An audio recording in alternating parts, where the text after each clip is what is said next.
Welcome to the stage, Julie Preffer, Chair and founding member of Professional Women in Healthcare.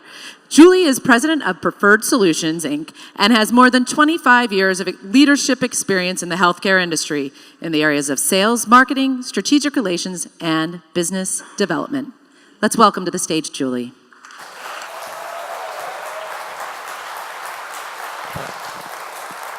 Good morning and welcome to the first PWH Leadership Summit. I hope everyone enjoyed themselves last night, had the opportunity to make a few new connections while enhancing your bingo skills. On behalf of the PWH board, I would like to thank you for taking time out of your busy schedule to invest in yourself and to invest in each other. Before we get started this morning, there are a few individuals and companies that we need to recognize. The PWH board is comprised of passionate female leaders from throughout our industry that are responsible for governing and leading PWH. And each one of them played a role in making this summit a reality. And I would like to recognize them now. If you are part of the PWH board, would you please stand?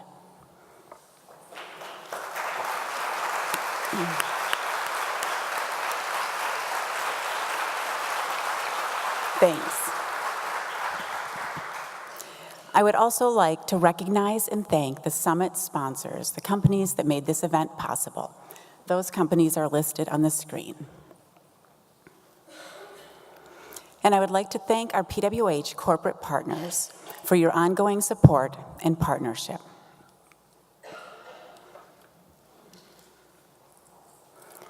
PWH empowers women to lead and succeed, promotes a culture of inclusion, and provides leadership development for women and men in our industry. Our development venues include live events, distance learning, mentoring, and networking. Today, we are thrilled to add to that offering this summit dedicated to leadership development.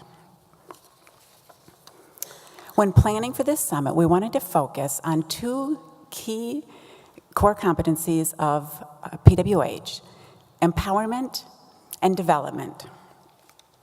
We encourage you to take the reins, be network-centric and innovative, and actively seek new skills that can take your leadership development to the next level. Change and innovation require that we step outside of our comfort zone. No one likes to be uncomfortable. It is common for us to handle familiar situations the same old way, likely producing the same old results. The goal over the next 2 days is to drive you out of your comfort zone, to inspire you, to teach you new skills, and to turn new insights into best practices, or at least new practices that can enhance your leadership abilities. Although some of what you will hear you've likely heard before, look at it through a new lens. Be willing to be uncomfortable, to step away from familiar and onto impactful.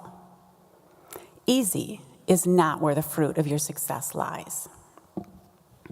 And finally, we hope these few days are a time for you to reflect on what leadership is and how you personally can make a difference. To me, leadership is about supporting others, developing others, empowering others, and inspiring others to their full potential. It is about having a vision and then creating a culture of inclusion and creativity that will motivate others to the common goal. It's courage to do the right thing when it may not be popular. It's humility to recognize and admit our faults. And it's wisdom to know there is always more you can learn.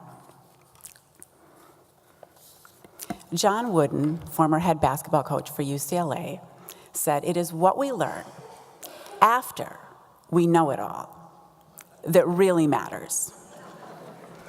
On that note, we have a very ambitious couple days with some of the most insightful and inspiring speakers, both from within our industry and outside of our industry, that will take us all on a journey of learning to make us more impactful leaders. I would now like to welcome to the stage Cindy Uhas, a respected industry leader who is Chief Strategy Officer for CME, a PWH Board Advisor, founding member, and a past chair.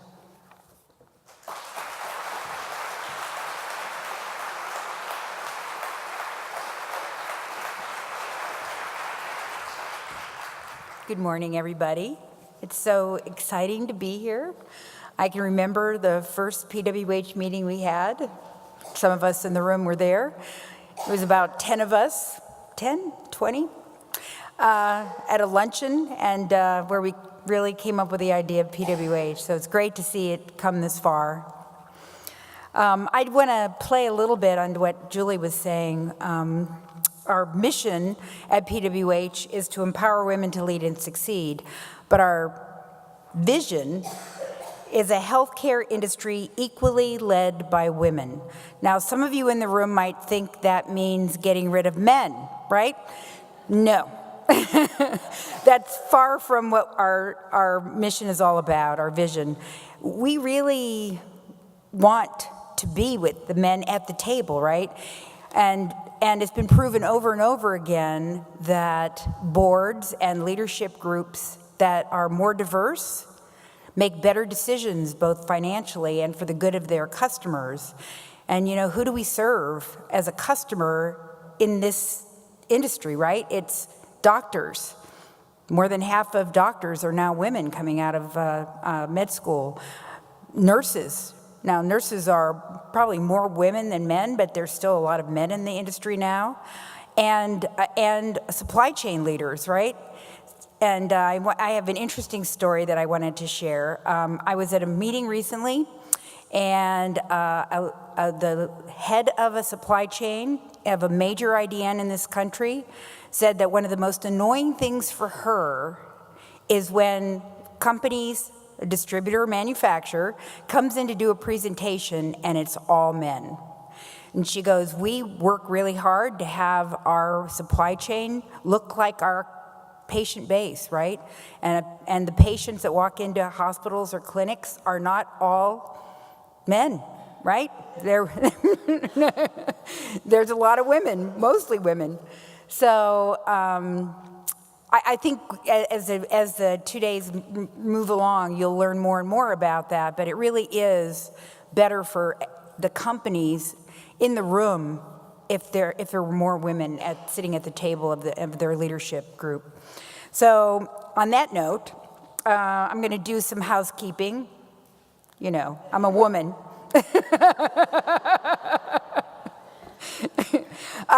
You guys, the restrooms are right there, so you don't have to walk far.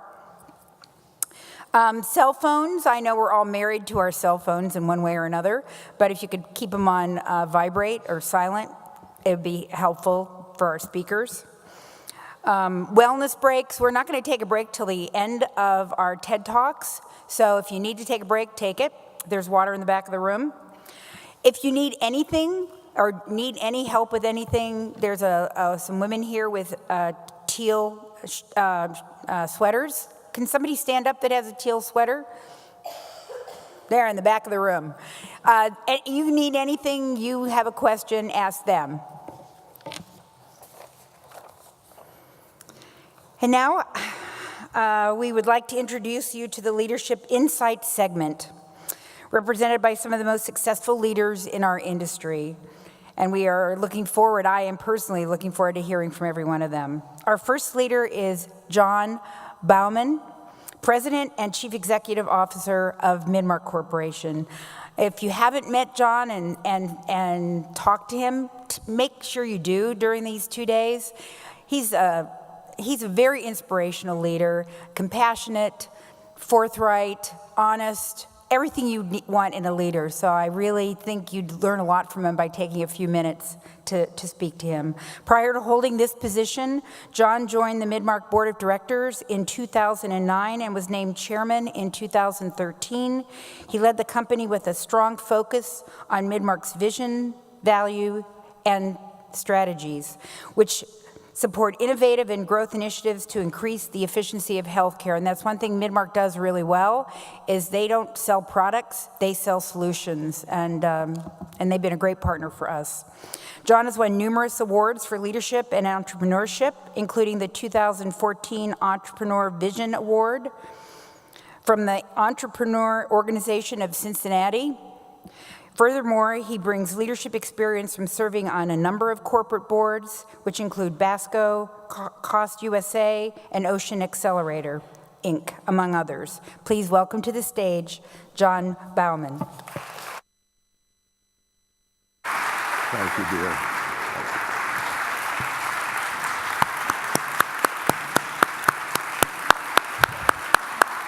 I'm applauding all of you. My gosh. I had such a nice time last night. Thank you, Julie. It was my first PWH event, and I totally enjoyed it. It was wonderful. And to the founders and the board and the team that got behind this and poured yourself into this, it's phenomenal, the success of this already in its first year, and I congratulate all of you. And I want to tell you, Midmark is supporting PWH. In fact, we have 21 of our teammates here, and there's 3 in particular that, if you don't mind, I just very quickly want to introduce. They have been with us 1 year, and 6 months, and they are engineers in our design, manufacturing, and quality. And Chris, Gina, and Jordan, would you please stand up for just a moment? Would you all recognize and just thank them?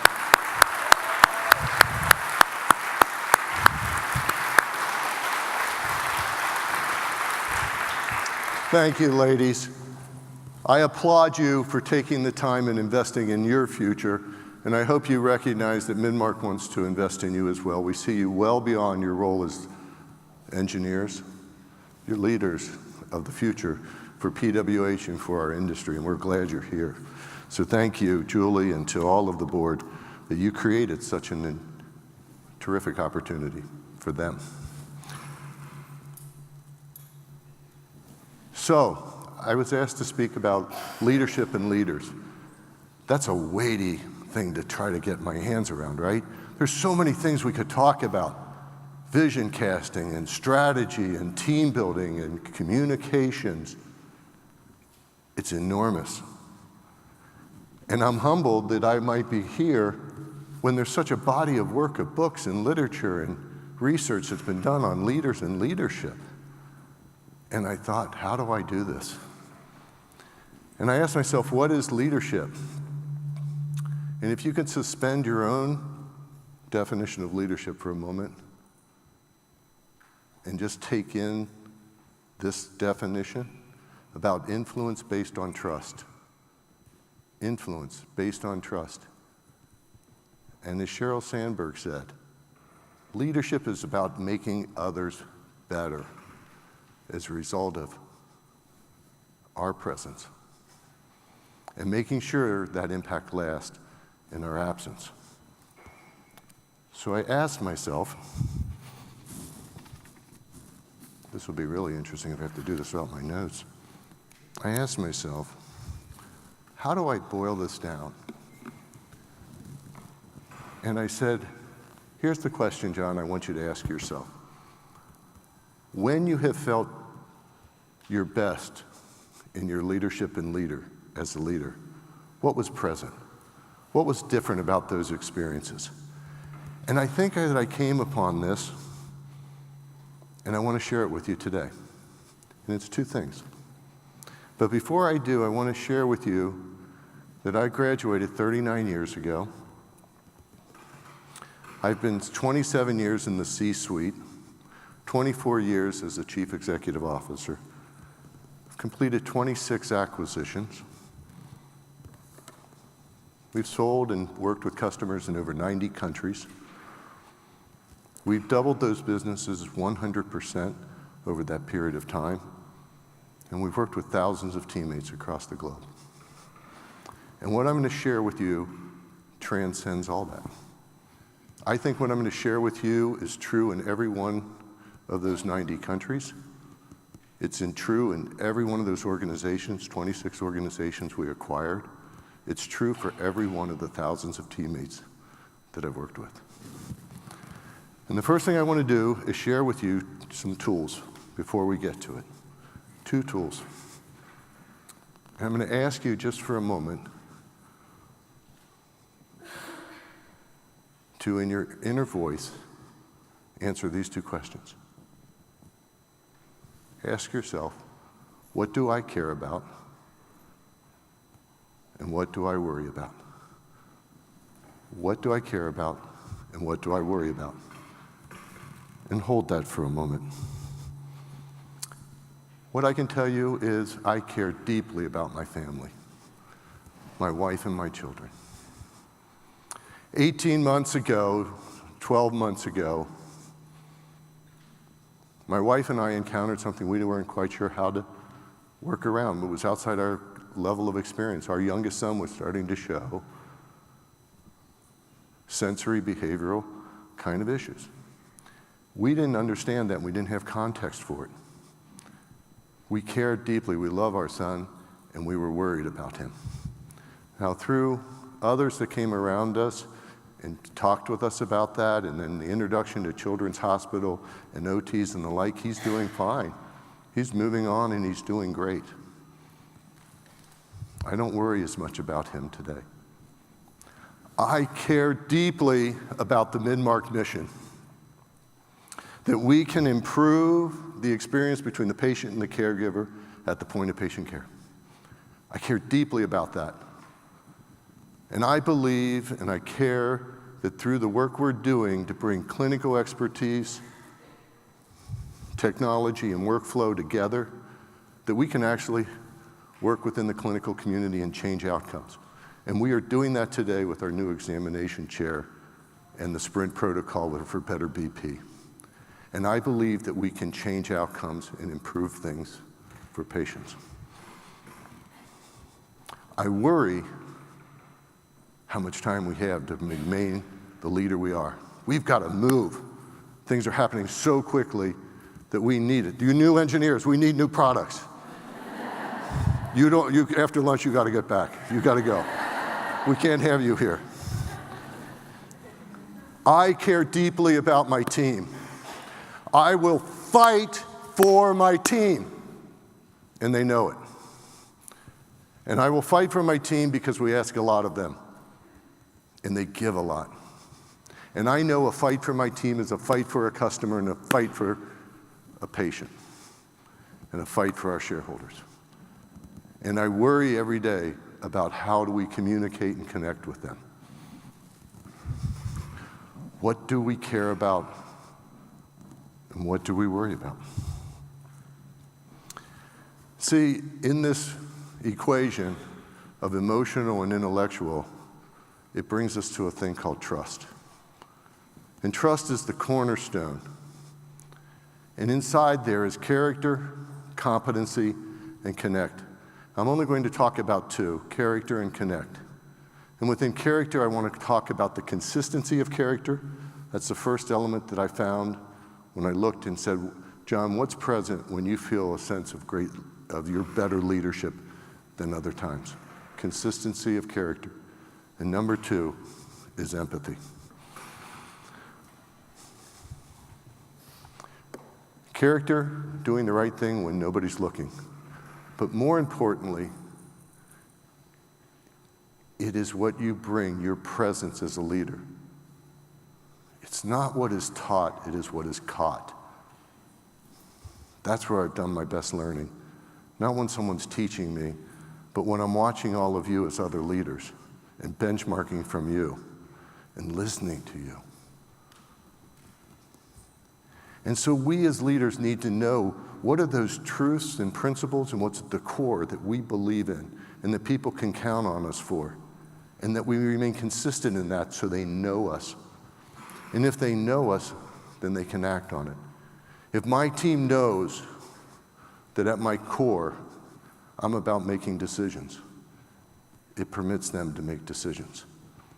If they know at my core, I'm about being willing to take risk, then they can take risk. And they know that if it doesn't work out, okay, it's a setback. It will the next time.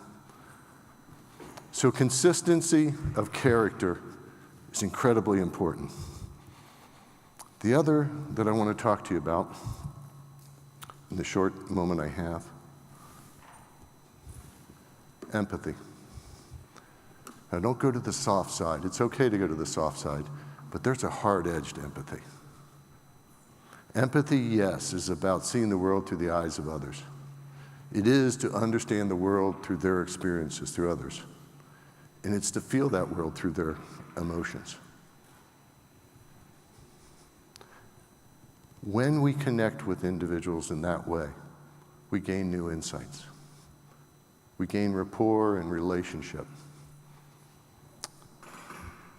You maybe didn't know me 10 minutes ago, but when I shared the story of my son Brady, you knew me a little more. Empathy is the cornerstone to design thinking. Design thinking is the cornerstone to the solution sets of the future. There is a hard edge to this. And so when we can connect and we begin to know others, and through our consistency of character, others begin to know us, great things can happen. I want to share a video that was prepared by Cleveland Clinic, and then we'll wrap this up.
Powerful.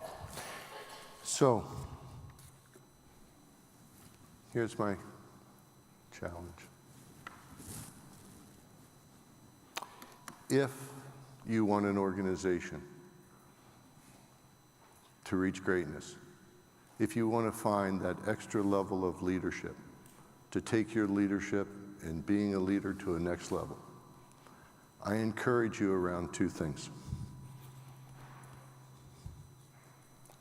Ask yourself the question, what do I care about and what do I worry about? And seek that answer of those you work with.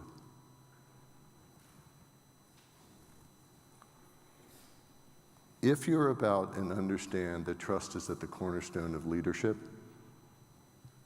and that leadership is about making others better. If you want to establish new insights about your customers, your shareholders, and your teammates, if you want to know what your organization is thinking about, ask them, what do you care about and what do you worry about? If you want to create an environment where there's greater levels of collaboration, a willingness to share ideas and not feel that they'll be criticized for what they share, a willingness to take risk and know that they're safe in doing that, and you want to establish an organization of agility, ask, what do you care about and what do you worry about? Consistency of character and empathy. Now there's one thing I care about and I'm now worried about. I care that I finish this on time and I might be 1 minute over. Thank you all very much.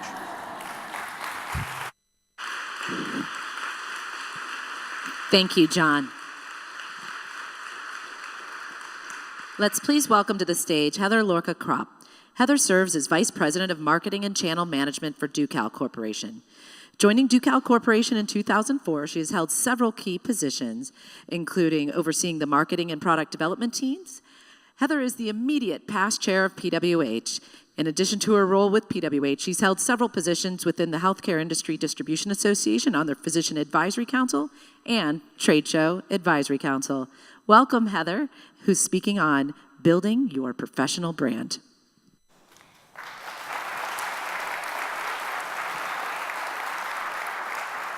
Good morning. John, that was fabulous. Thank you for that. So, reputational brand equity, what is that? That is a big question. Think about it in these terms. Imagine you worked in an industry that had massive consolidation and acquisitions. Just imagine that for a minute. And you happen to be at one of those companies that is acquired. You have a job that turns out to be redundant. So now you need to look for your next opportunity. Within your company, how many of those people know you and will promote you to others? Within the industry, how many people know you and will be helping you find that next opportunity? 20 years ago, I worked for a company that lovingly I call a corporate hermit, because while I worked there, they didn't engage really in the industry. They were a privately held company, and they thought if we went outside these four walls, everyone was going to steal our customers. So for me, that meant I saw vendors when they came in, and I was very new in my career in the marketing department. And I was relying on those around me in my company to mentor me. But what happens when your director, who's teaching you, takes a job at a pharmaceutical company and leaves? And you sit and think, well, who's going to be my next mentor? Who am I going to learn from? And the company, in their frugal wisdom, decides I should run the marketing department. And that was a really scary moment for me, because there was nobody around me who I could reach out to. So I said, well, I've got to do something about this. I have to go outside these four walls and see the world. So I went to HIDA, and it was one of the best things we ever did for the company and for myself. And I got there, my first HIDA, it's now streamlining. At the time, it was the big HIDA trade show, and I looked around and everybody knew each other, or at least it felt like that to me. And I saw a couple of vendors that I knew, and I said to them, can you introduce me to some people? I know nobody here. And I started to realize very quickly what a tight-knit industry this was. And if I was going to have a place in it, and I was going to learn, I needed to really get to know people and for them to get to know me. So Haida was wonderful. They took me under their wing, and Matt and Elizabeth at the time said, you know, I think you'd be great on the Physician Advisory Council. And so I went to this meeting, and I was in at a table of maybe 12 people, and I was by far the youngest person at the table, and I was the only woman at the table, except Cindy, who was there as a guest appearance as the chair of Haida at the time, of the Educational Foundation, or I think it was. And so I looked around and I said, okay, I need to make these people my mentors. And I started to reach out and say, you know, what's the council about? What do we do here? The dinner before we went there. And when we sat at the table, one person told me, and it was Brad Kinnett, he's like, just make sure you speak up. And that was one of the best pieces of advice I ever got. Because I could have gone to that council meeting year after year and sat there, and I could have learned a lot. But nobody would have remembered I was in the room if I didn't speak up and have an opinion. So this is a tool we use in marketing. It's called the Net Promoter Score. And it is very effective at understanding your business, your brand, your company, and what folks think about it. It's one simple question. How likely is it that you would recommend us to a friend? And when we phrase it as a friend, colleague, or other business. And you get the scale of 1 to 10, and all they have to do is check one of those numbers off. You've got extremely likely the 9s and 10s, and those are the ones you want. You want those 9 and 10s, they are the promoters. And then you've got 0 to 6, which can be your detractors. You know, even the people that are 6, they're like, oh, I'll give them a 6. You know, they're really not folks that are out there to promote you. And you take the promoters and you minus the detractors, and you get your Net Promoter Score. What I really worry about in marketing and for my professional brand is, what about the gray guy, the frowny face? That person knows who you are and thinks, I probably should refer them. They're a good company, they're a good person. But they don't really have a strong enough opinion of you to put you in that promoter category. So think about that. Think about, what would your Net Promoter Score be if we canvassed within your company and within your circle in the industry? And I want you to look at this through 2 lenses. They used to say external and internal in the 2 lenses, but externally is this room, this industry. Internally is your company. It is equally important for you to have a professional brand within your own company, within your own department, as it is externally. For those of you that work at very large companies, your company can feel like an industry in itself. And so you need to make sure that you're reaching out beyond your department, that you're reaching out beyond your company, beyond the 4 walls externally. It's very important to do both. I know way too many people who have a fantastic, fabulous career, but the only people that know them are the direct people that they've worked with within their company. So think about that acquisition.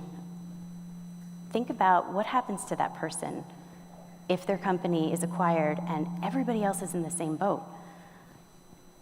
Who's going to know them? And I want you to ask yourself 4 questions. Am I respected? Now, being respected, you know, that can mean a lot of things to a lot of different people. To me, it means you're authentic. And if you are authentic and you are who you are every day of every week of every year, and people know you, the real you, then they trust you. And that's when you become respected. If you sound like you're constantly talking like you just jumped out of a business book, not so much. So be your real self. Be true to who you are, and you'll be respected. Do people find you relevant? To be relevant, there's a very important thing you need to do. You need to have an opinion. You need to have an opinion about something. You cannot constantly be following the herd. To be a good leader, you need to be strong in your convictions and have an opinion. And that's when you become a relevant voice. Will you be remembered? I have a really good story about this. A couple of weeks ago, I went to my final lacrosse board meeting for the county. I volunteer a lot in my community, and I coach my daughter's lacrosse team. So I said, why not? I'll join another board. So I have a problem with joining things. So we get to this last meeting, and I had been, mind you, to these meetings all year. But being my first year as the girls' director, I really didn't know all the rules, because I played soccer, I didn't play lacrosse. So I was quiet, and I listened, and I learned, and I shadowed the current director. We get to the last meeting, and the current director has a trip with his family to Paris, so he goes, can you handle this one on your own? I said, yeah, no problem. I've been listening, I've been coaching, I know the rules. And they came up to me at the beginning of the meeting during roll call, and they said, well, what school district are you with? Is this your first meeting? Welcome. I said, oh my God, I've been here all year. And it dawned on me, and I said, oh, I'm doing exactly what I teach people to do. I didn't speak up the entire time, because I thought, well, I didn't play lacrosse, I should just listen. But I had an opinion. I had a strong opinion about parental behavior on the sidelines, which I probably should have engaged in the conversation a little more. I had a strong opinion about the refs interpreting the rules any way they wanted. But I said, I've been doing this for 20 years in my industry. I've been speaking up. And look, nobody even remembered I was there all year. So it really goes to show you that if you have something to say, add to the conversation or ask a question, do it. Because that will make your mark and people will remember you. And the fourth question is, are you a culture builder? It's very important that all of us in our companies and in our industry take part in building strong cultures. So pick something you're passionate about. It could be diversity. It could be work-life balance. It could be recycling. It doesn't matter. Pick something that you're passionate about and add to the culture within your company and within your industry. It's very important for all of us to take part in making a strong culture, especially for our industry, because it's a good one. Now that you've asked yourself all of these questions and you've looked at the different angles of how do I think that I am viewed? What is my brand? What do people think about me? And you want to make steps to improve it, to grow it, to strengthen it. You have to take very conscious and deliberate action to do that. It's not just going to happen. You have to really work, just like we work at our companies building our corporate brands, you've got to work on your own brand as well. If you look around the industry, one of the tools that I used as I was growing up in this industry was what I call industry mapping. You take a look around and find out what those spheres of influence that you need to be a part of. First you start, take a pen and paper, and do this when you get home, and write down everybody who you know. So who is your immediate sphere of influence, people that know you, the real you, the authentic you? And then think about, now who do those people know? So you're building this kind of business family tree, right? So you write down, who do those people know? Who can they introduce you to? And then you think about, who should I know? Who are the key opinion leaders? Who are the folks that could really impact my business opportunities and my brand and my company and myself? And write that list down. It could be people you've seen, people you've met, people you've heard of, and then find a way to get to know them, to introduce yourself, and start building a stronger network within your walls and outside of your walls. Be very deliberate about it and make a plan.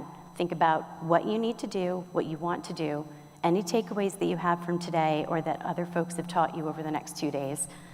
Give yourself a time frame. Say, in the next 6 months, I'm going to meet 3 new people. At the next meeting, I'm going to speak up. I'm going to have an opinion. And then take that first step. And you'll find that after you've taken that uncomfortable first step of getting out of your first sphere, you're going to find it so much easier. And this is a great opportunity over the next 2 days to do that. This is somebody who knows a little bit about building a brand.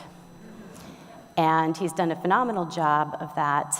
And he's done a good job of being a leader and bringing something to the forefront.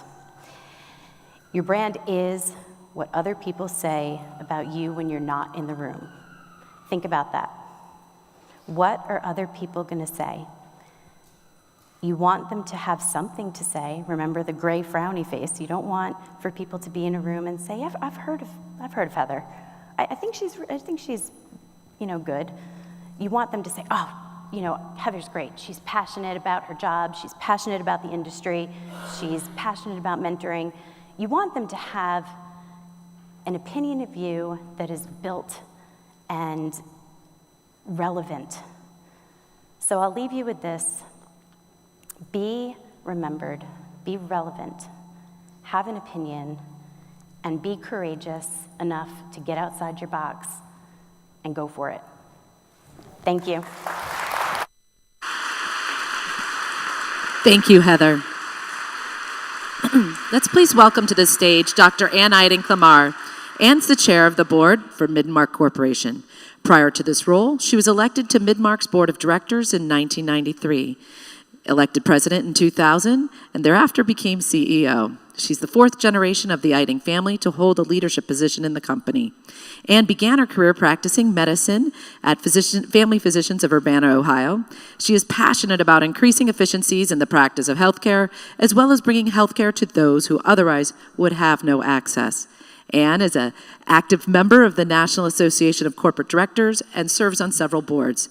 She's also the former chair and co-founder of PWH and actively serves on the advisory board. Let's please welcome to the stage Dr. Ann Eiden-Clamar, who's discussing difficult conversations. Thank you.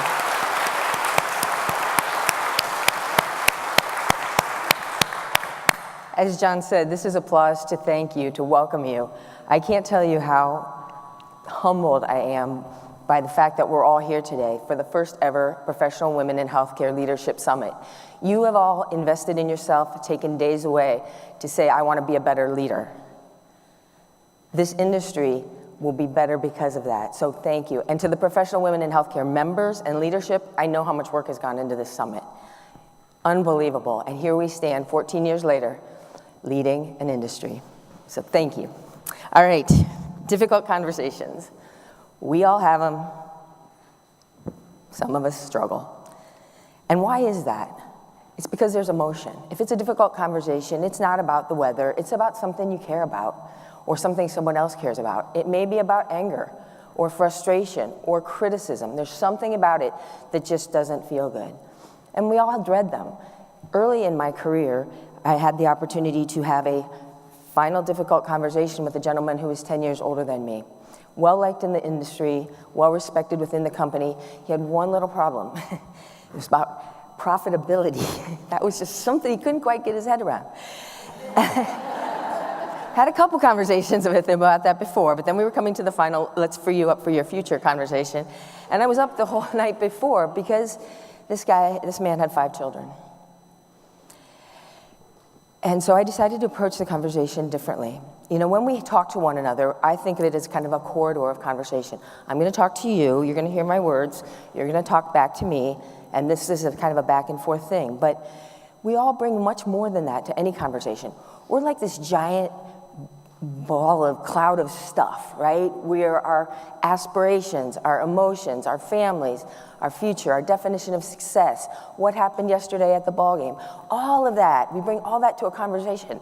So why not take the opportunity to explore, to make a critical conversation a learning opportunity, to learn more about the other person across the table, not just here's the business, here's the answer, one and done, see ya.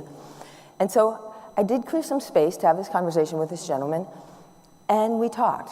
And I asked him what his definition of success was. How did he feel about his family? What does he want his career to be in 5 years, in 10 years? What did he think about where he was in his life to date, and where did he want to take it? And we kind of ranged over a lot of things. But at the end, he said to me, you know, Ann, I think it's time that I leave this company, isn't it? I said, you know, I think it's time that you leave this company. But he came to that conclusion on his own. He owned it because of the conversation that we were able to create above and beyond this hasn't worked, I'm sorry, here's your package. And so there's a lot of good learning in that for me. Certain things about conversations that I think are really crucial. First, make space. That conversation took an hour and a half. Good conversations take time. You have to have time to explore, to learn, to kind of wander beyond what the script might say that you need to say. Show up and be fully present. Actively listen. I don't know about you guys, I have a bad habit. I will speak to you, And you're speaking back to me, and in my head, yeah, I'm kind of listening, but I'm also formulating a response to what I think you're going to say, so that when you're done saying, I can jump right back, and hopefully if I do it well, I look good in your eyes. Not exactly the active listening that we may need to have even better conversations and more meaningful conversations. So that fully present piece is really, really important. I would also ask you to think about seeking first to understand. What is it that's important to you? What do I care about? What do you care about? What do you worry about? Tell them that you care. One of the reasons I want to create this conversation with you is because I really care about you. I really care about your future. I really care about the job that you're doing here. I really care about your career development. Make sure that they know that and understand it. It's also extremely important to be self-aware and other-aware.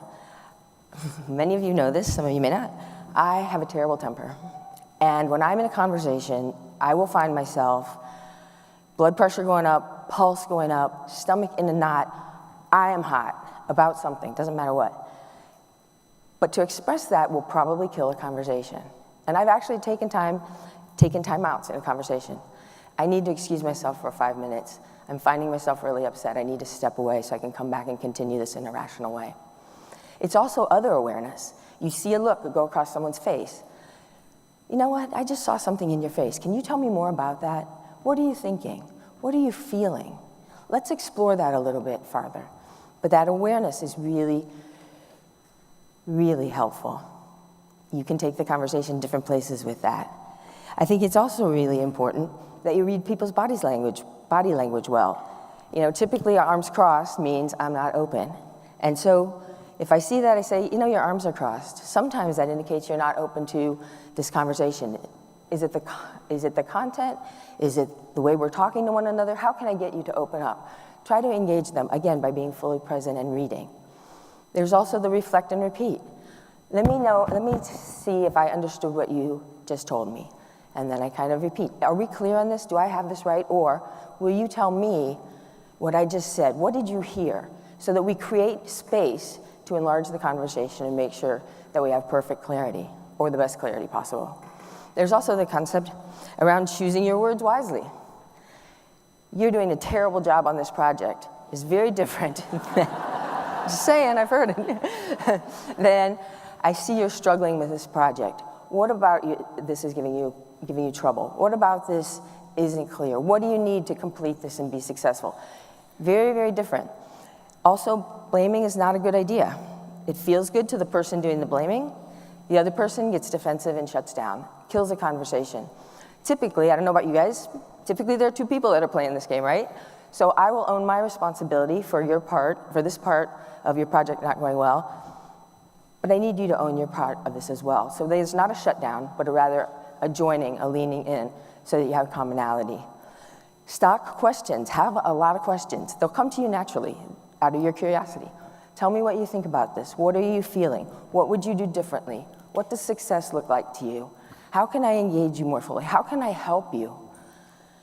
Those sorts of questions enlarge a conversation. They make people feel really engaged and want to join in. Lastly, when things get emotional, lean in. People get angry, frustrated, emotional because they care. You're touching something important to them. Most people tend to back away. That's the time to say, hey, I understand. You seem really angry. What's going on in you? Why are you so angry? What about this project or this situation or this mess is giving you such emotion? Lean in and take it all in. And by the way, these skills are transportable. So the first time I went home and said to my husband during a disagreement, we never do that, except daily, I said, hey, I want to try something new. Let me try and understand you. He said, you really want to understand me? I'm like, yeah, I really want to understand you. Well, this is different. So my point is, you can take it home. And one of the most, unfortunately, painful moments in my life was also one where these skills were incredibly important. And I've shared this story with just a few of you. And this was a situation where I was coming in from a long international trip, India or Africa, been home 15 minutes. My son at the time was 16. We were in the kitchen. I'm asking him about school. He's saying something. I made some offhand comment. I don't even remember what it is now. And he looks at me and says, squares his shoulders right at me. How do you know you're never home? Literally, this is what happened. Dagger to the heart. I could see it. I mean, every parent's worst nightmare. My blood pressure shoots up. My pulse is quick. I start to form something in my head that goes something to the effect of, well, you don't seem to mind living here rent-free for 16 years, so your mother can work. And then I stopped. And I thought, I'm so upset. I just want to strike back. What does he need? He needs something. This is not like him. Pause. Pauses are good. Pauses are powerful. You can never pause too long. Deep breath. You know, he probably needs attention. I've been gone for a week and a half. Okay, Christian, you're right. I'm not home very often, but I'm home now. Let's talk about this. And he stepped back. And by the way, in case you ever think about this, teenage car rides are great. Kids tend not to jump out. So we went, we went for a drive and had a fabulous conversation about what he needed. So critical conversations, even though a situation like that was incredibly painful, you can pull them out of the fire. Ask the questions, use the right words. Lastly, and this is how it pertains to me in business and to you in business as well. Angry customer, my assistant calls me, I got a guy on the phone, he's the dentist, he's upset more than once, something about a sterilizer. This guy is smoking hot, you want him? I'm like, game on. So, so I pick up the phone and this guy is mad. And I thought it was not funny, I thought it was, this is a great opportunity for me to learn, right? This guy is effing this, effing that, and your company sucks, and so I'm trying to slow him down a little bit. I realized, you know what, he just needs to yell about this. I let him yell for 15 minutes. Once that was out, then we could start connecting. And what I learned in the conversation was, yeah, he was mad about the sterilizer. He's a dentist. When a sterilizer doesn't work, he can't see patients. That's what he was mad about. He cared so much about his patients and not being able to serve them that it produced just a ton of emotion. And we were able then to build a foundation. I care about you as a customer. You care about your patients. Okay, let's put this all back together. By the end of the conversation, which took an hour and a half, he said, I really want to thank you. I started this call thinking I would never buy anything from your company ever again. And I'm ending this call a customer for life. So, critical conversations, difficult conversations, game on. Learn lots, have fun. Thank you.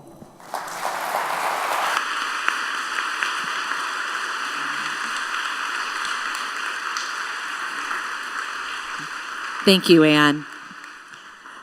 Let's please welcome to the stage Scott Adams. Scott has devoted more than 21 years to healthcare sales and sales management for both manufacturing and distribution. Scott worked with Sempermed USA as well as National Distribution and Contracting, the NDC, where he held leadership positions in national accounts and sales management. Scott is now the publisher of Repertoire Magazine and managing partner at Share Moving Media. Welcome to the stage, Scott. Thank you. Good morning. Best part of publishing a magazine is they give you a glamour shot picture for the opening of every one of these. I want to thank Julie for asking me to do this. Julie called me last fall. I know it was last fall because I was up. It was a Saturday morning, and I'm watching game day. It's a college football season. And I can't remember if you called me or you texted me, but Julie called to ask if I wanted to speak at this event. During that show that morning, they did a 10-minute segment on millennials, coaching millennials. And that's what Julie called me to talk about. I'm like, it's got to be divine intervention, because although I have a couple of millennials that are my sons, I don't know what I'm going to talk about with millennials. And she mainly wanted me to talk about leadership and managing millennials in the workplace. And as I started researching that and really thinking about it, I started to think, it's kind of overplayed, because we always talk about how do you manage millennials. So I thought, why don't we look at it from another perspective? How do we sell to millennials? And before I go any further, I want all the millennials in the room to please stand up. Keep standing.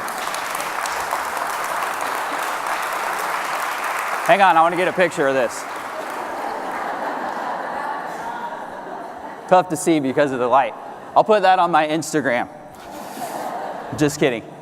I wanted them to stand up because the point I want to make is 56% of all decisions made in business to business today are done by a millennial.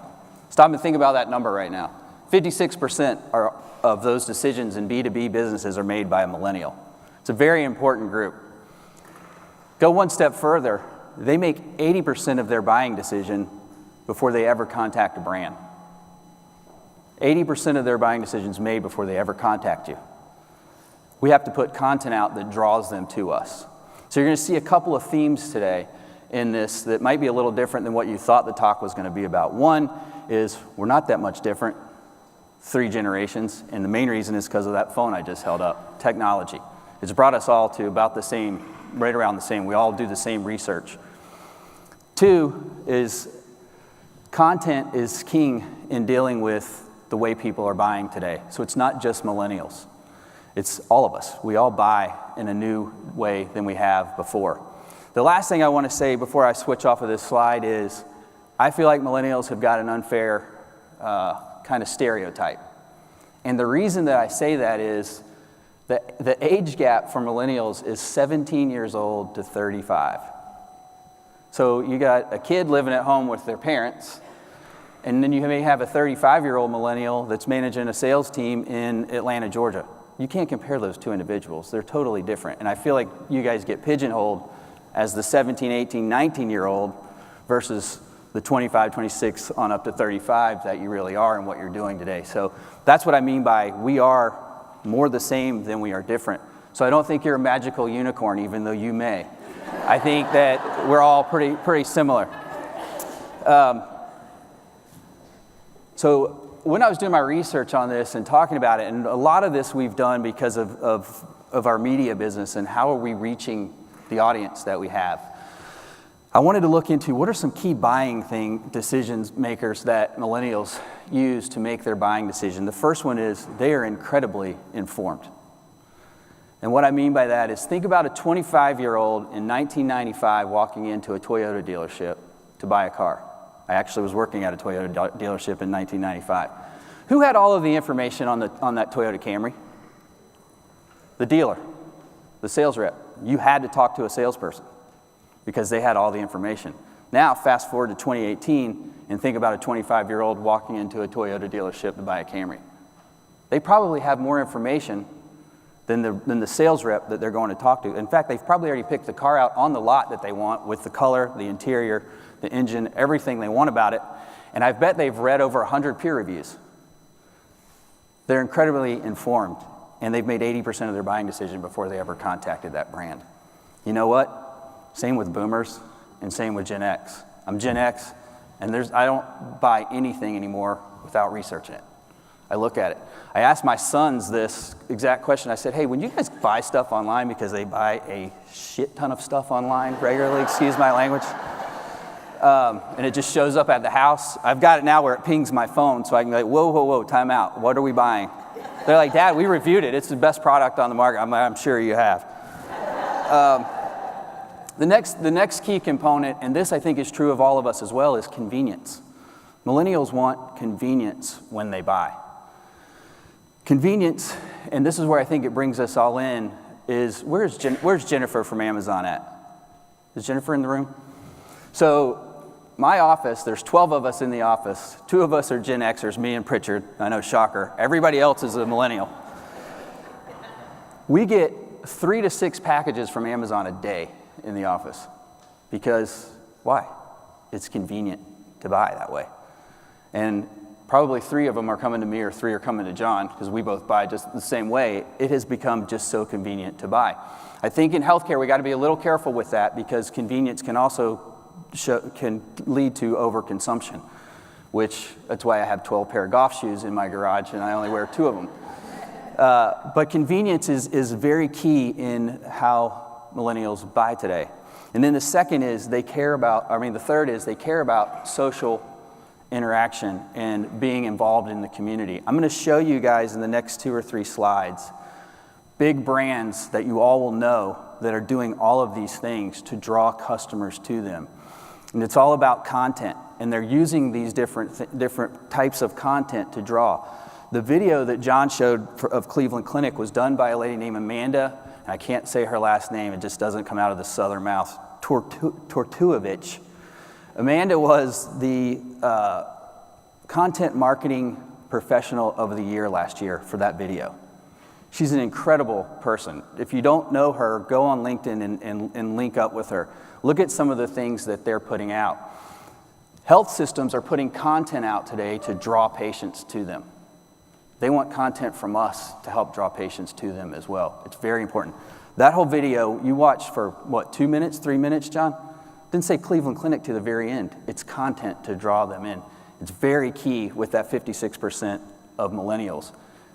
Content is what draws them to us as manufacturers and distributors. The last is experience is king for them. I was talking to Brad Kinnett last night, and I told him, I said, yeah, I was reading through a survey on millennials. Pay was like number 3 on their priority list. Experience was number 1 on their priority list. They'd rather go on a trip somewhere and have a great experience than get a $5,000 bonus. May not be true of you in the audience today, but on that survey, that was absolutely 100% the case. So let me show you this in real world, how companies are doing this. Microsoft gave away $132 million last year in social charities and giving back to the community. Then they take that and turn it into content and put it out for folks who are Googling, want to do a mission trip in Africa, or want to do, and you do tons of these things. And it draws people back to Microsoft. They're not talking about Microsoft's computers or how great they are. They're talking about the mission stuff that they do and the charitable things they do. They use that as content to draw their customers to them. Coca-Cola. Anybody think Coke sells sodas anymore? Looking at that picture? I live in Atlanta, Georgia, and I can't go 5 blocks without seeing a billboard from Coke. Little plug for the magazine. Obviously, print still works really well. Coke sells a feeling. They sell an experience. And they understand, they recognize that we all enjoy some kind of an experience. They've gone a step further, and the way that they use this as content for themselves is they've put an app out now. And if you go on their website, you can see it. They've asked their customers, or the people buying Coca-Cola, when they're at some great venue or some great experience, take a picture on your phone and send it to Coke, and they put that on their website. Their own customers are providing content to draw new customers back to them. They don't sell soda, they sell an experience. And then the last one that I'll throw up is Apple. Apple doesn't sell computers, watches, iPhones, iPads. Apple sells convenience. Yes, they sell all of those things, but that's not how they market themselves. Millennials probably aren't going to remember this, but who in the room remembers Napster? Right? All right, so Napster was what? Free music that you could download on an iPod, not an iPhone. Napster, which was illegal, but we all did it, let's be honest. Hopefully we're not being recorded, Julie. Napster was wonderful, but all of a sudden Apple comes along and puts out what? iTunes.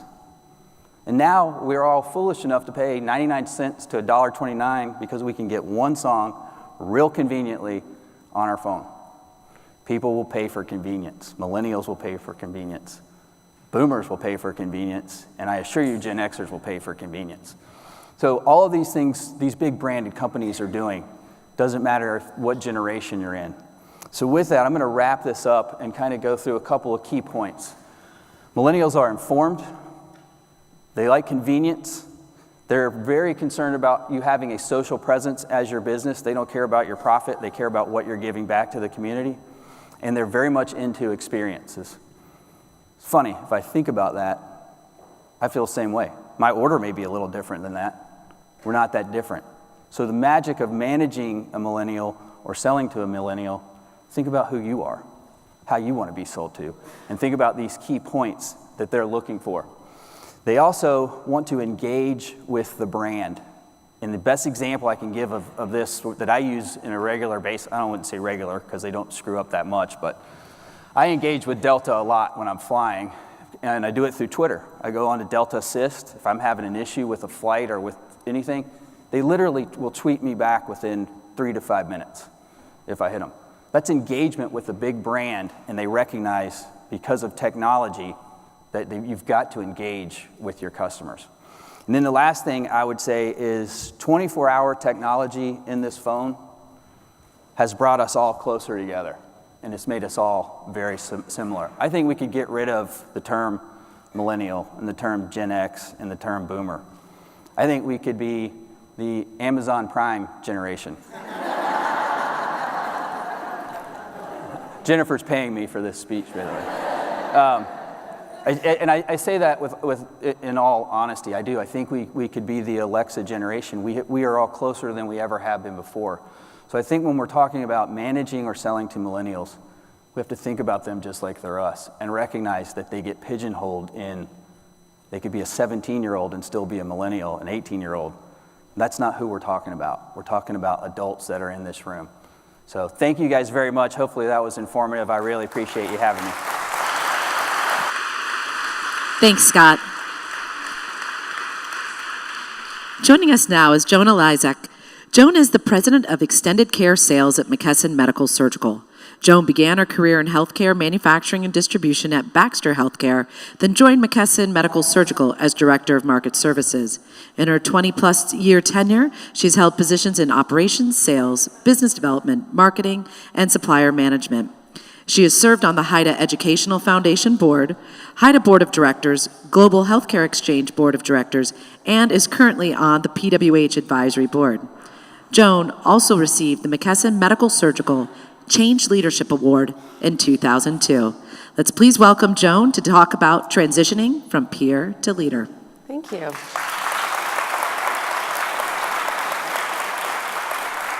That's kind of a weird experience to stand up here and hear your whole resume read to you while everyone's watching. Yeah. So I am really excited to be here to have a chance to talk to you about transitioning from a peer to a leader. And I'm guessing that many of you in the room have done that at some point. Is that true? Raise your hand if you have had to do that or had the opportunity. We're here because we're trying to build our leadership capabilities, and it's pretty likely that you'll have the opportunity to do that if you haven't already sometime in your career as you move up. But I was thinking about it as I was preparing. I was like, you know what? I haven't done this in a really long time. You know, my career has developed. I've done a lot of different things, but I haven't moved from peer to leader in a really long time. There are two people here from my company, from McKesson, Lori Likens and Robert Jackson, who are new sales managers for us that just recently made this transition about a year ago. And so as I was thinking about it, I thought, you know, I've actually had the opportunity to watch a lot of people do this over time. And this has nothing to do with either of you, but I thought I would start with the mistakes that people sometimes make when, again, nothing that either of you have ever done. But as I was thinking about the transition mistakes, I was thinking, you know, there are kind of some personas that started to develop in my head. And the first one was the overzealot. Okay, you probably have had this experience, I know I have, where someone who isn't thinking about being a leader, but rather thinking about being a manager, right? They are very serious about managing your work and managing the job that they have and taking on the new management responsibilities that they have. And so they're maybe a little bit in your business, a little bit over your shoulder, and being very serious about the work that they have to do. And that can certainly be, a little bit uncomfortable as a peer starts to move into that role and takes that managing very, very seriously, especially for the person who's the peer that used to see you as a peer. So that's kind of the first mistake or something that I've consistently seen people do over time. The second persona was the general. And this is also known as my way or the highway. And so somebody who moves from a peer to a leader and says, you know what, I'm going to take being the leader very seriously. And I know some of the mistakes that our previous leader made, or I know some of the things that didn't go well, and I'm going to establish my leadership very quickly. I'm going to tell them how it's going to be. I'm going to have to do this because I used to be their peer, and now I need them to see me as a manager. That can be a rough transition as well, right? Seeing that individual kind of their way, only their way, and again, can create somewhat unique circumstances as you're thinking about how to be successful as a peer, or moving from a peer to a leader. And then the third persona that I thought about was everybody's buddy. And this is the person that was probably really good at the job that they were doing. And somebody recognized that and thought, oh, well, if they're really good at the job that they're doing, they should be leading this group. But they don't want to be the leader, right? They don't want to establish themselves as the person that's going to make the decisions. They don't want to be the person that has to, tell you you're not doing a good job or has to evaluate you as a leader. They just want to be your friend. They just want to be liked. They just want to be comfortable. They just want to do whatever it is that you want them to do so that they can just keep the peace, right? Has anybody experienced any of these? I know I have, or I have seen them. And I think, as I was thinking about it, these are just things that are kind of maybe normal human behavior that if you're not really thinking about how to make that transition, you might slip into this trap. And so, given those mistakes that some might make, I think there are probably just a few things that you have to remember when you make this transition that aren't that different than the things that you might think about to be a good leader in general. And so I just have a couple of them. First of all, this might be difficult, but try to forget everything that you know, okay? Really, because ultimately, you need a fresh perspective. When you move into a management role, you have to think about different things. You have to think about the success of the team. You have to think about the long-term vision. You have to think about the things that are necessary for long-term success.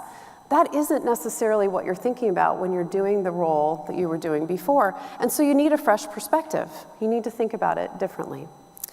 Second thing, don't forget what you already know. So forget the first thing I said and do the second thing.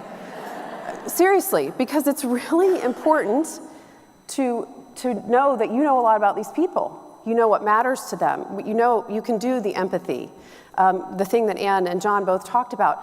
You can understand their perspective, and that gives you tremendous opportunity to be a better leader. Because if you understand their role, you understand them, you know what they're good at, you can help customize your leadership capability to be a better leader. Does that make sense? Third thing is establishing your expectations. This is something that some people might be comfortable with, might not be comfortable with. There's probably a right way to do this, and you have to figure out the right way to do that as you're assessing the people on your team. What's important to them, what matters, how do I establish my expectations? I know I personally, when I do this, I have sort of in my head the things that matter. How often am I going to meet with these people? How frequently are we going to share feedback? What are the expectations as far as how often they update me on the work that they're doing or they give me perspective? But I typically don't just say, these are my expectations. And there are some people that want that. I remember when I transitioned most recently into the role that I'm in, somebody said, I need a template for the monthly report. I want to understand how exactly you want the monthly report. And my answer was, I don't really have a template. I want you to tell me what's important. Well, they did not like that. Did not like that at all. I said, okay, well, if you don't like that, then I can give you a template. It was a very simple template, but you have to kind of understand, what your team needs. And so for me, establishing expectations is kind of a give and a take, asking questions about what's worked for them, knowing what, historically we've done as a team, and then also knowing what's important to me. And so I would suggest you not take the general approach to establishing expectations, but rather think about what's important to you and to the team as you set those expectations. The fourth thing is to communicate and communicate your perspective. And I think this is so important. You've heard, I think everybody has talked about communication and about being open and honest and being okay to tell these guys, I don't really know what the right answers are. I'm new in this role. I used to be your peer. I know when I was doing your job, this is what mattered to me. But having that open dialogue, that two-way communication, I think is very important. And making sure that you establish that communication and that you tell folks, what your perspective is, I think, and listen to theirs is certainly very important. And then I think in that communication, it's very important to be a little vulnerable. I know there are a lot of women in the audience. I know as a female leader, I have probably hesitated a little bit to be vulnerable because I don't want people to see me as weak, emotional, any of those kinds of things. That's bad. I'm not really sure that's true. I think I read it's the book, Lean In, and that was the first time I thought, you mean I'm allowed to be emotional? I'm allowed to bring my perspective and my, who I really am to this role. I don't have to be, a certain kind of person because of assumptions that I think people might make about me. And so being a little bit vulnerable, making sure that people understand where you're coming from, what you think you're good at, what you're not good at, the things that you're concerned about, that helping them have empathy for you, I think is a very important thing as you start to transition from being a peer to a leader, because they then start to see you in a different way. Not only as the peer or the person that they historically have worked with, but also as a leader that's bringing something different to the role that you have. And then the last thing I would say, again, you've heard, I think, from everybody, is listen. It is such an important subject, and I'll tell you how I learned this very early in my career. I was 22, and I went into a management training program at Baxter, and my first assignment after a 3-month training program was to lead a group of 50 customer service people. And they were all female, and they were all older than I was. And I was extremely intimidated.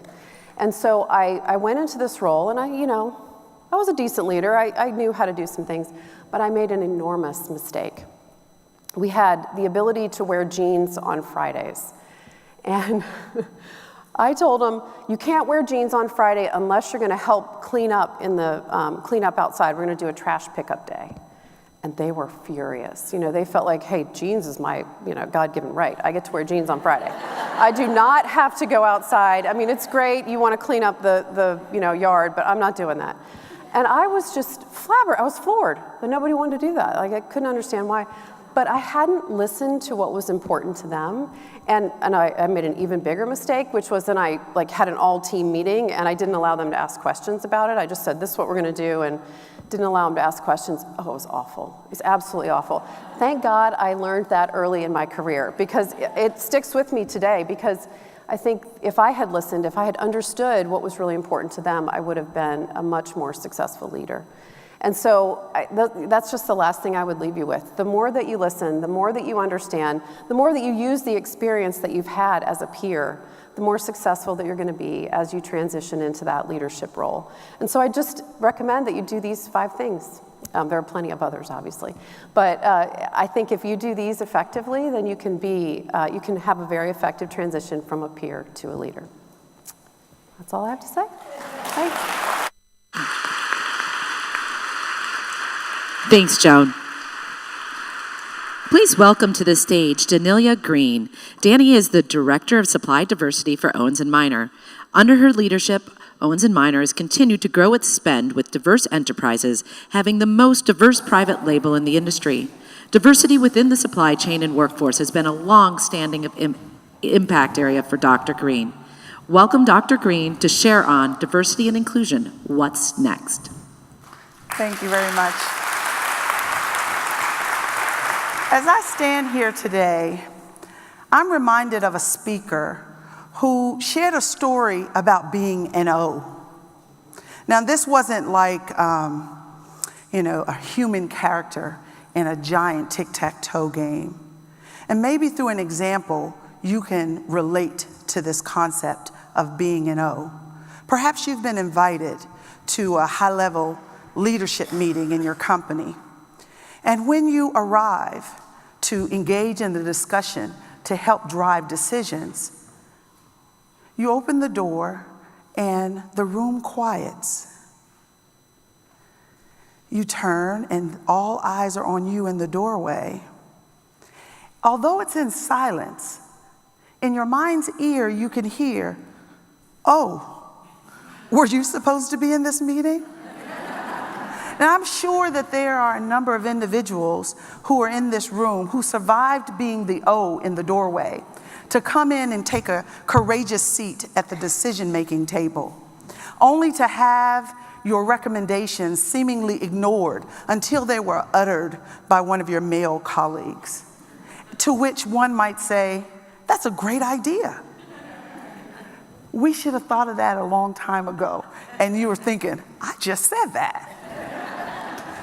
But But then with the millennials in the room, I entered the workforce in the early 90s. I'm sure that you may not have had that experience.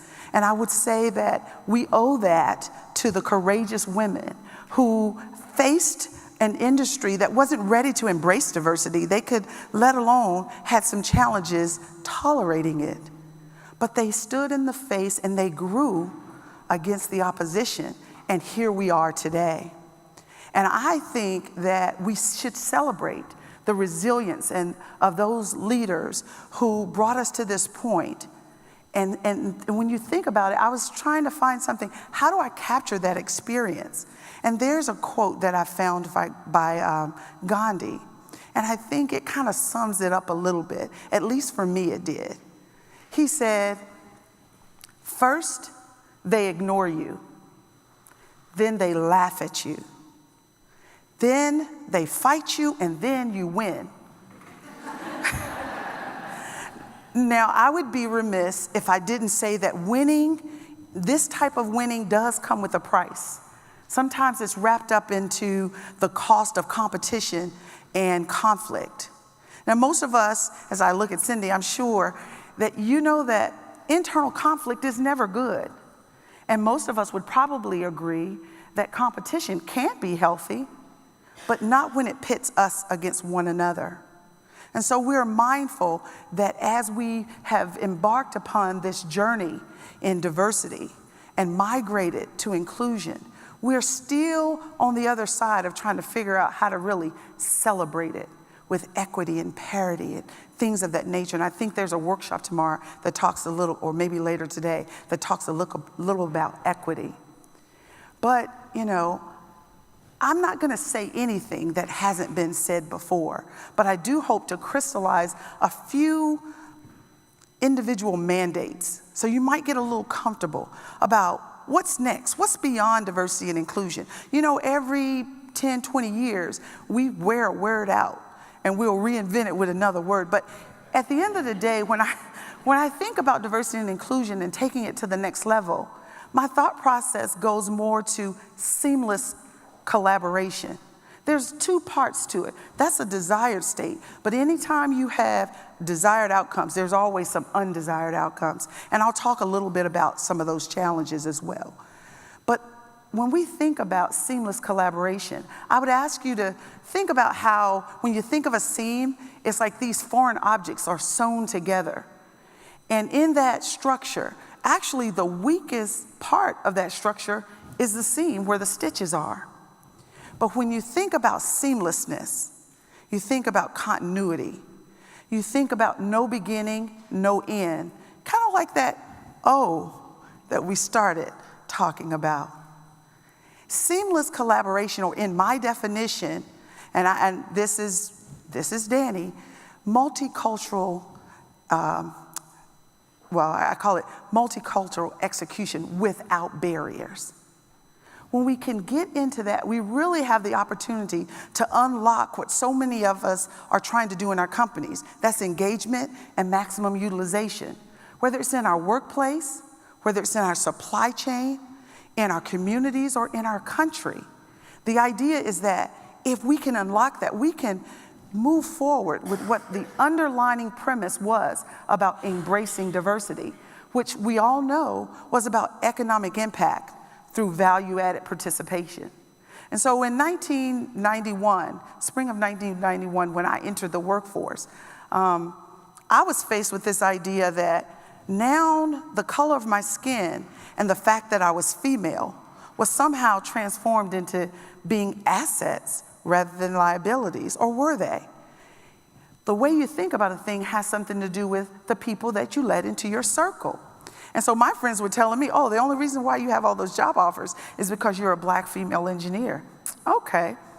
And so there was a gentleman from Texas Instruments who was trying to recruit me, and he couldn't understand why I hadn't accepted their offer already.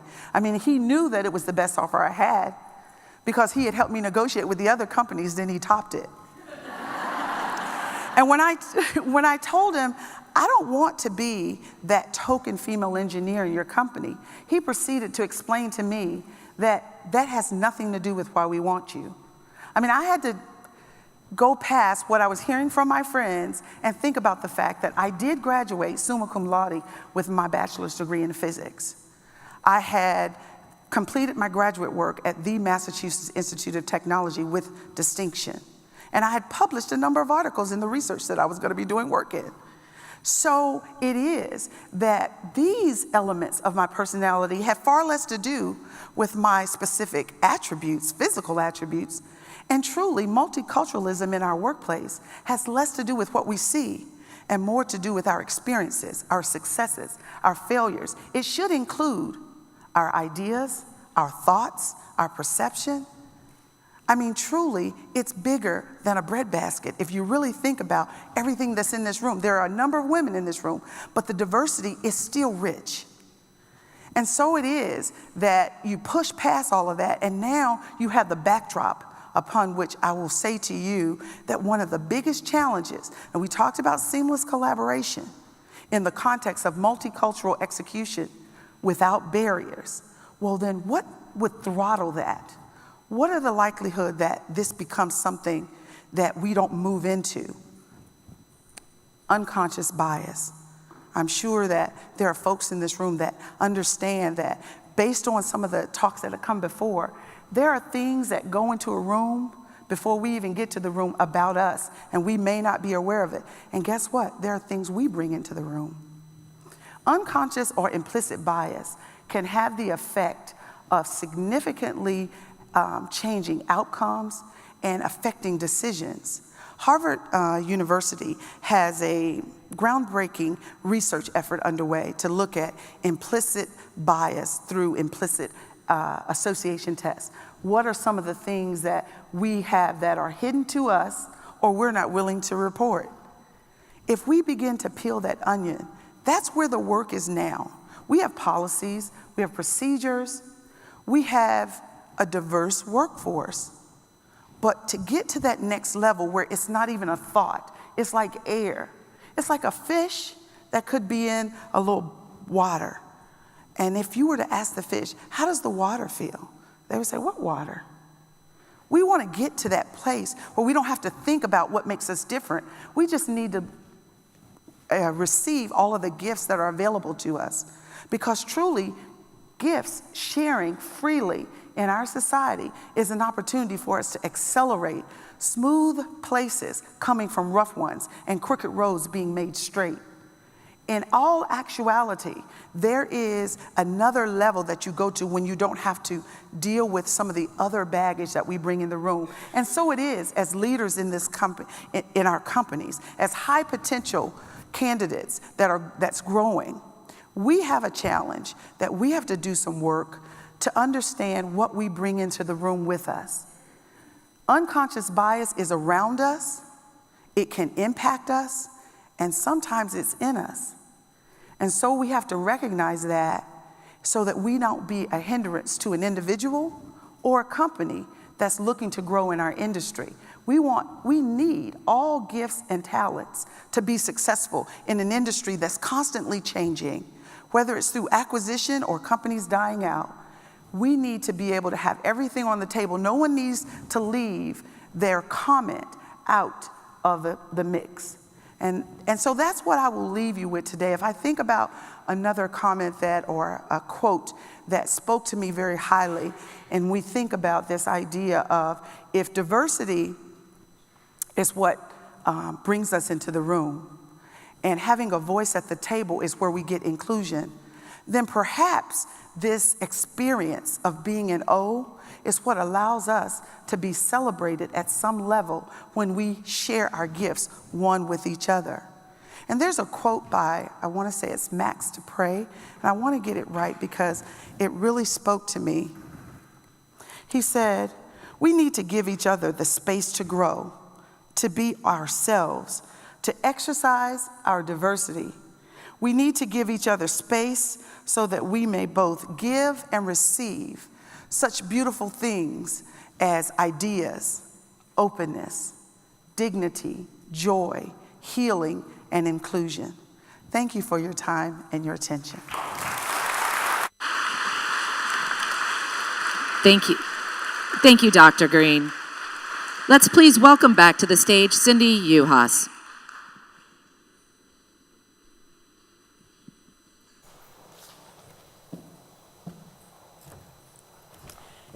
So that was very inspirational. What do you guys think? Great job, speakers.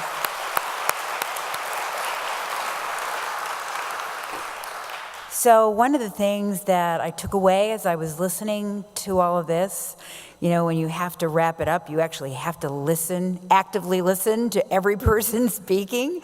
But some words resonated to me as everyone was talking, and it kind of reflects what a true leader should be. So influence, trust, character, empathy, courageous, respect, authenticity, be present, actively listen, lean in, informed, experience, communication, ask questions, be vulnerable, engagement. All of that are what true leaders are all about. They're not certainly about being the general like Joan talked about. From John, my takeaway was, what do I care about? What do I worry about? I'd never heard leadership talked about that way, and it resonated with me that it's really important to know that about yourself and know that about the people you work with. Heather,